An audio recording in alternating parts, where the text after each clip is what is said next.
Therriault, and she's a wonderful spouse to me and a great mom to 3 wonderful kids. She is a planetary geologist. So don't bring your medical concerns to her as doctor.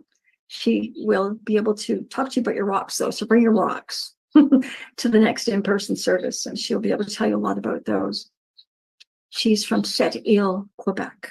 So she actually didn't speak English until she was 18, starting with watching The Price is Right. So it's very interesting how television has supported many people in gaining a new language. She's excited to be speaking with us today about Shall We Dance? So I'm just going to let her tell you the rest, and we will go from there. Just a minute. Go.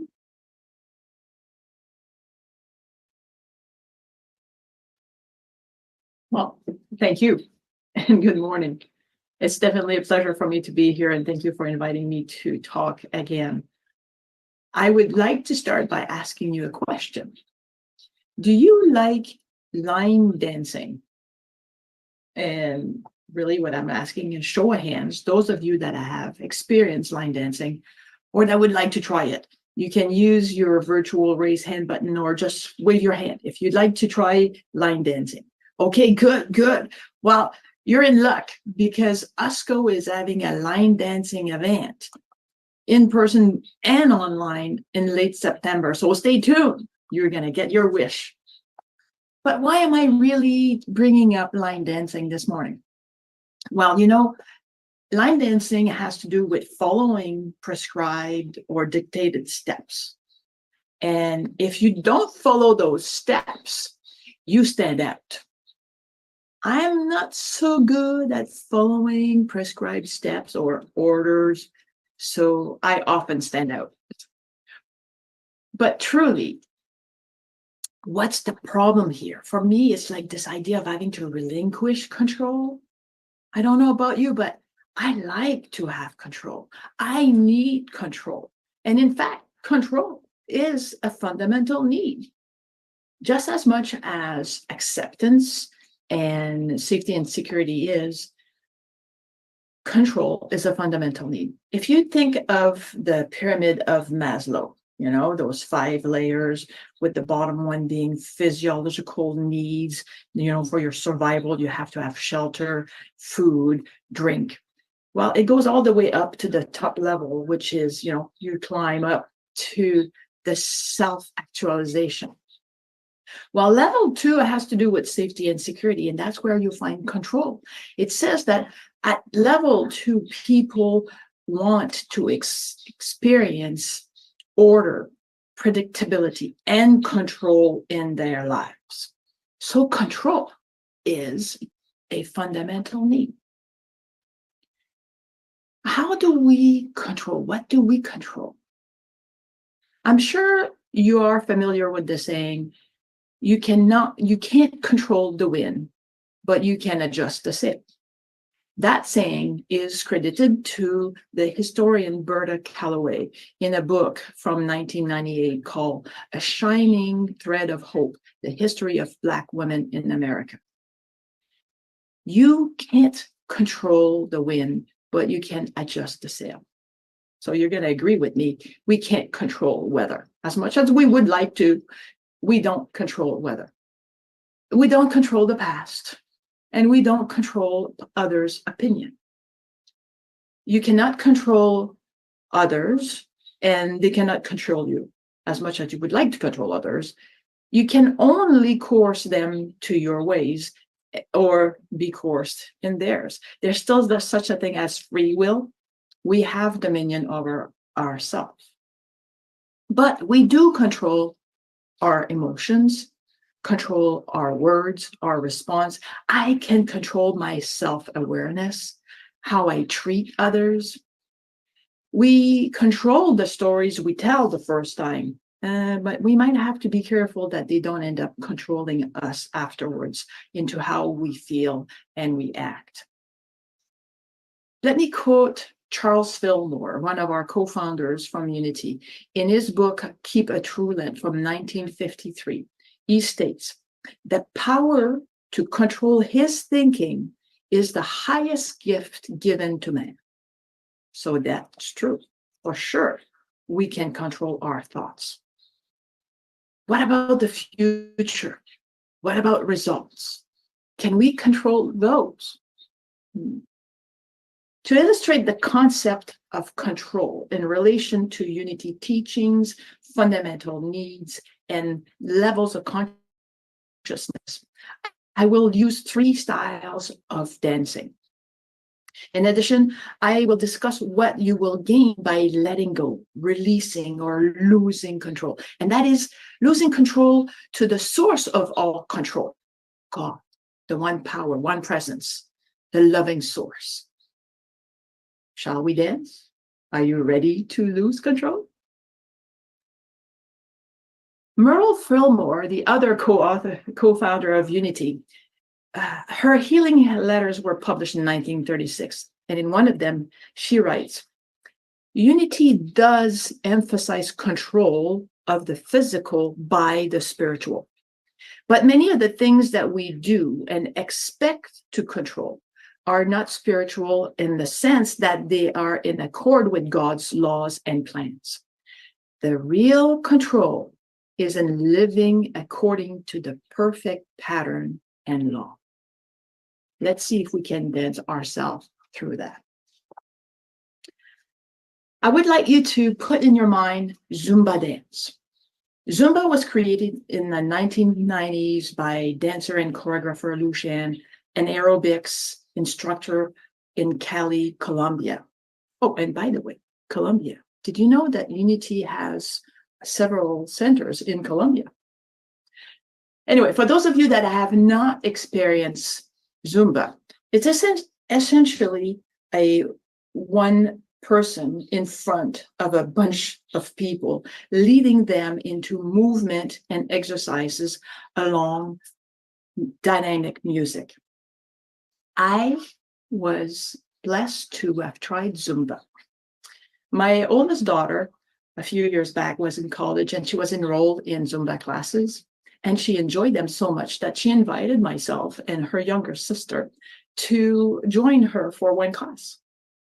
And I looked at her and I said, don't you know how I deal with line dancing? Not very good at following instruction. I don't think Zumba is for me. And she said, but it's so much fun. You have to try it. I said, oh, fun? I'm in. So my daughters, the 2 of them, and myself joined this class this one night. So imagine you get into this room, and it's a big room, and this one wall is full of mirrors, and you're facing that. And the instructor is actually back to that mirror facing us. And there's about a dozen of us spread in this room because, we're going to be jumping and dancing and making moves. So we have to allow for space around ourselves. And the idea is that as she's facing us, we are to mirror her moves on the music. And so when she goes right, we are to go left. Yes, let's see how Anne did with that. So the instructor press on the music and she starts her movement. She goes right, I go right. Because in my brain, she's going right, so I go right. So here I am now doing the opposite of everybody else around me. What happens? Now I feel embarrassed and I can't really follow all these moves. They're a bit too fast for me anyway. So now I'm getting silly because I'm trying to hide my embarrassment. And now what am I doing is I'm competing for control because I feel that I am now losing my self-esteem. I feel that I don't belong. I'm not being accepted, right? People are judging me. Well, what's that? That has to do with this idea of control, to protect my ego, to have that need of belonging and that need of esteem. That's on that Maslow pyramid, are level 3 and 4. Level 3, love and belonging, and level 4, self-esteem. And Maslow actually split esteem into 2 categories. The first one has to do with esteem of oneself, dignity, achievement, mastery, and independence. And the second one has to do with the desire for reputation or respect from others. And truly, esteem is the typical human desire to be accepted and valued by others. So in my scenario, I am seeing myself as a victim here. I have no choice to follow the directions, but yet I am not being able to follow. I feel ashamed. I feel I don't belong, and my self-esteem is taking a hit. So I see myself as a victim. Where have we heard this word victim? If I make you think of 4 stages of consciousness, this idea of 4 stages of consciousness was brought up in the 1980s by Michael Bernard Beckwith, a spiritual teacher from the Agape International. And he coined the 4 stages as to me, by me, through me, and as me.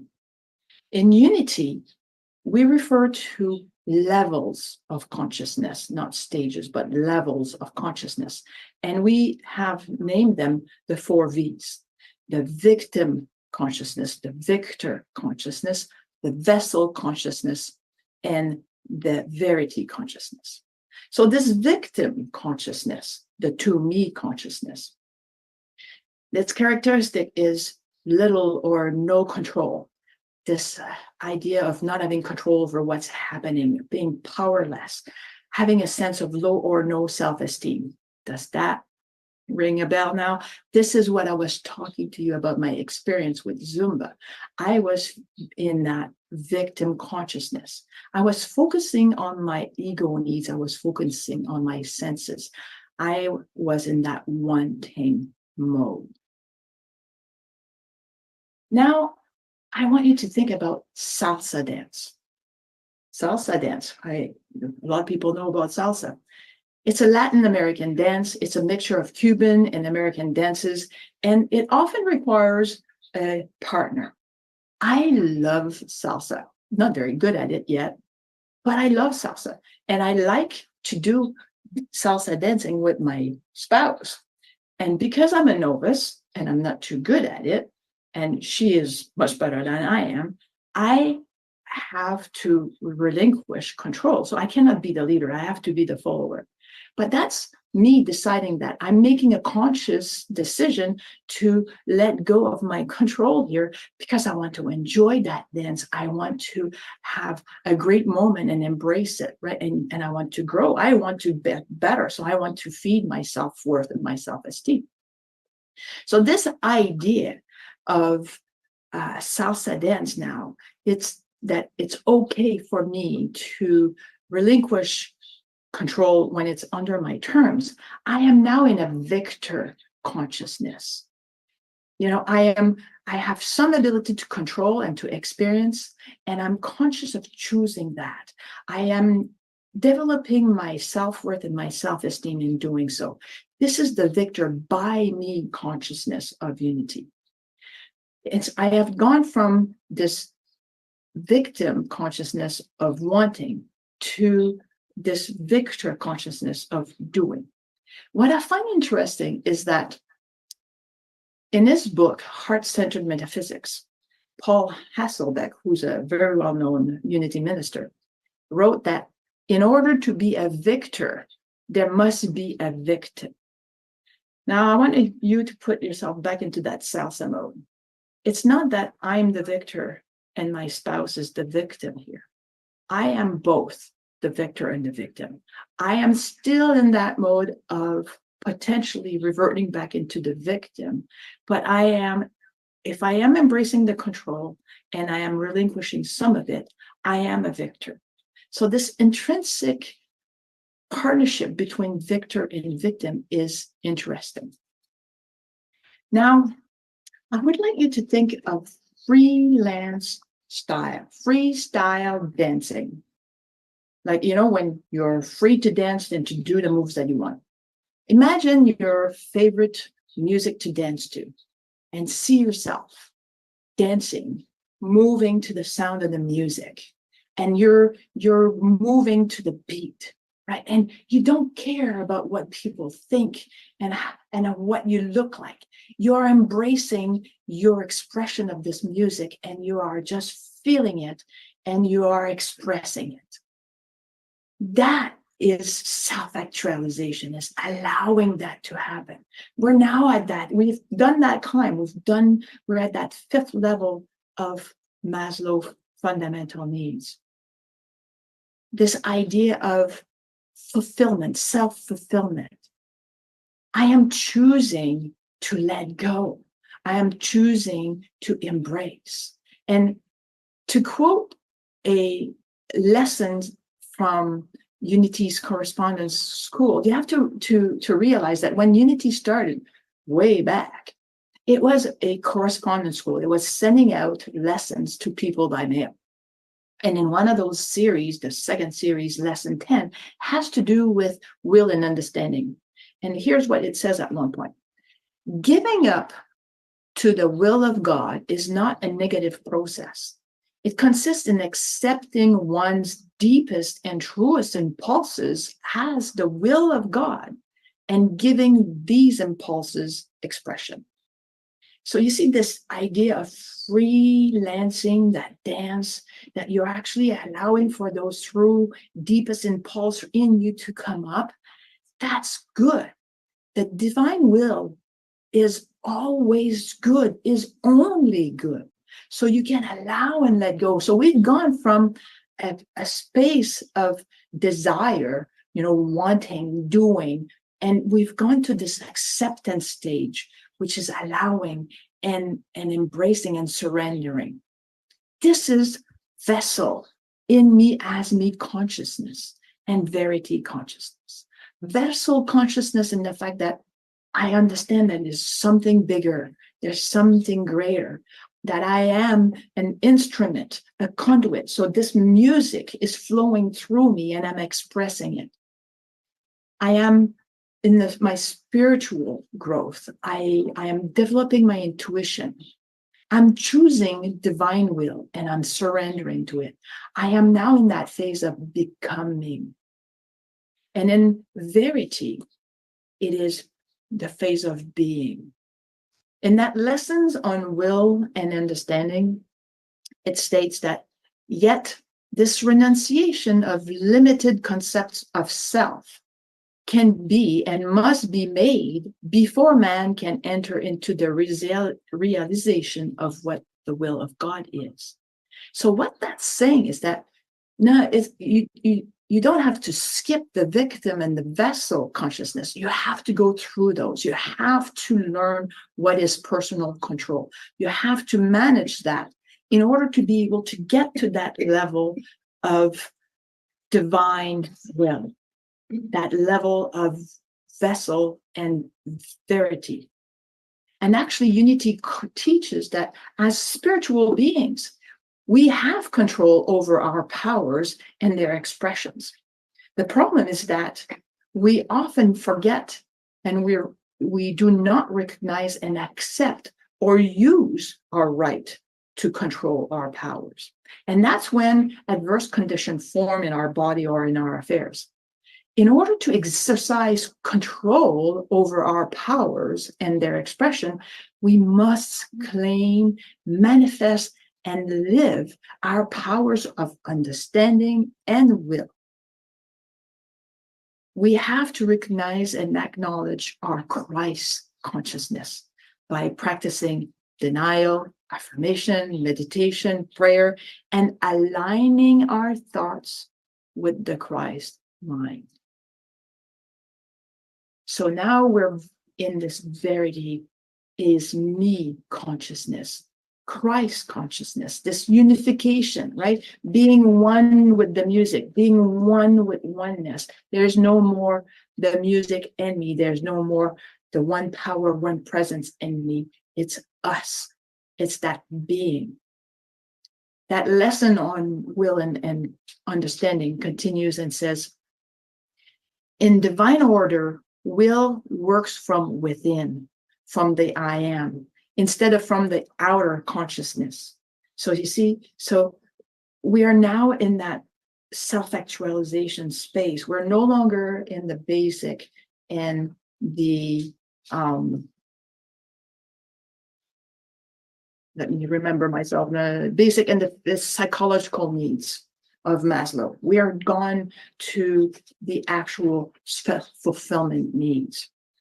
And the lessons continue in divine order. Will works from within, from the I am, instead of from the outer consciousness. When man learns to go within and makes himself consciously one with the supreme will, he will be able to control and direct all the functions of the body, as well as the activities of the mind and the heart, that is, thinking and feeling.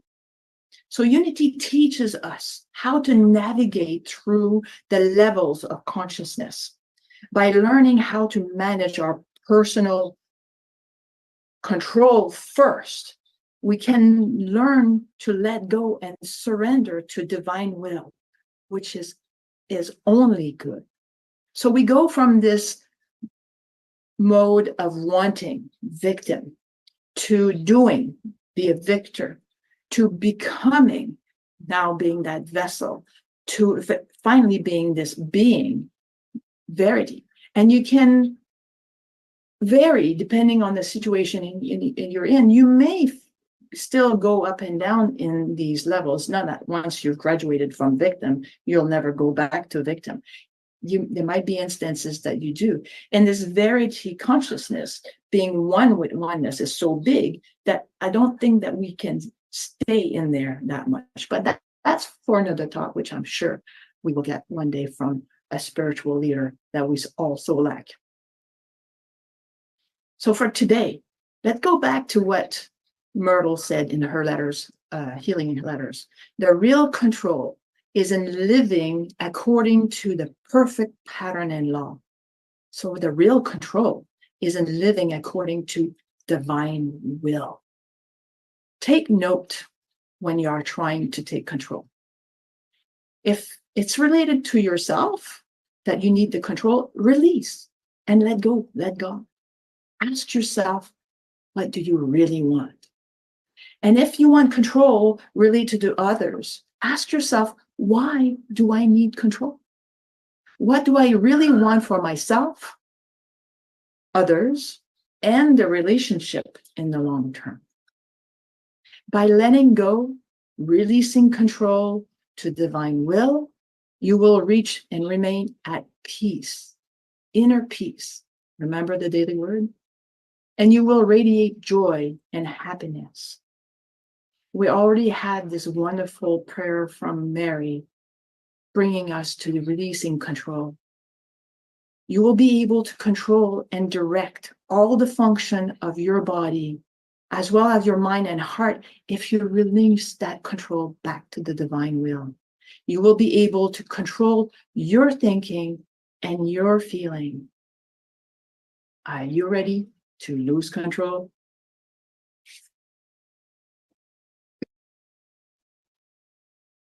Thank you, Anne. That was